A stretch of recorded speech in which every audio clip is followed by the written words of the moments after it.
喺呢個教學入邊咧，我嘗試去 demo 俾你睇啦。究竟我哋點樣可以去做一個 real world 嘅 JSON 嘅，即係點樣攞到一啲 real world 嘅 JSON 嘅 data 啊？我哋學咗一啲好 basic 關於 JSON 嘅運作啦，JSON 係啲乜嘢啦？咁喺呢個例子入邊咧，我就嘗試咧去一個 website 叫做 GeoJSON.io。咁喺入邊咧，你就會見到一啲真實嘅JSON 嘅 data。我哋就會明白咧佢係實際點樣運作噶啦。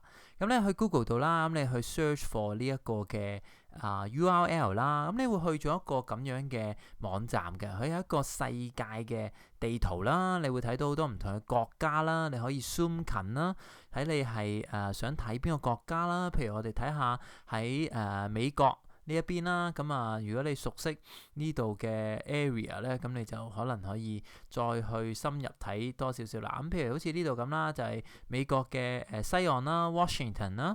咁咧，我哋可以咧喺呢一個地圖上邊咧不斷 zoom 近呢幅地圖，然後咧就喺某一個嘅位置上邊咧就可以去 mark 一啲嘅點啊。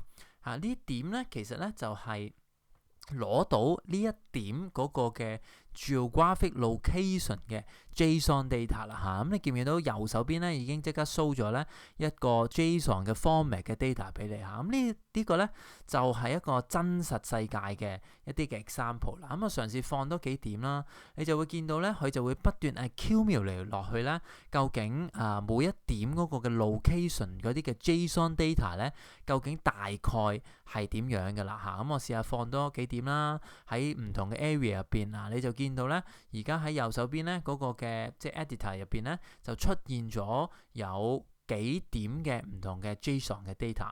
咁我哋咧就可以咧將佢即係save as 一啲唔同嘅版本啦，唔同嘅 version 啦。咁就視乎睇下你想用變成啲乜嘢啦。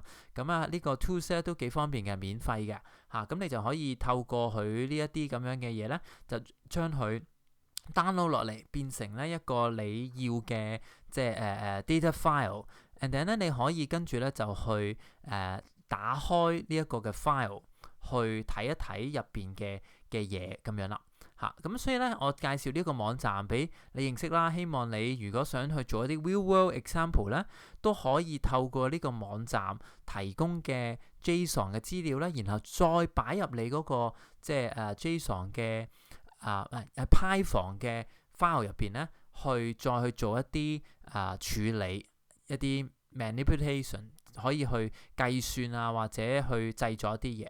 咁咧我就先打開個 PyCharm 啦，你見我咧將嗰個嘅 JSON 咧直接就 copy and paste by 我頭先 set 嗰3個嘅即係 GeoPoint 啦，然後咧就放翻落去呢個 PyCharm 裏邊一個 Python 嘅 program。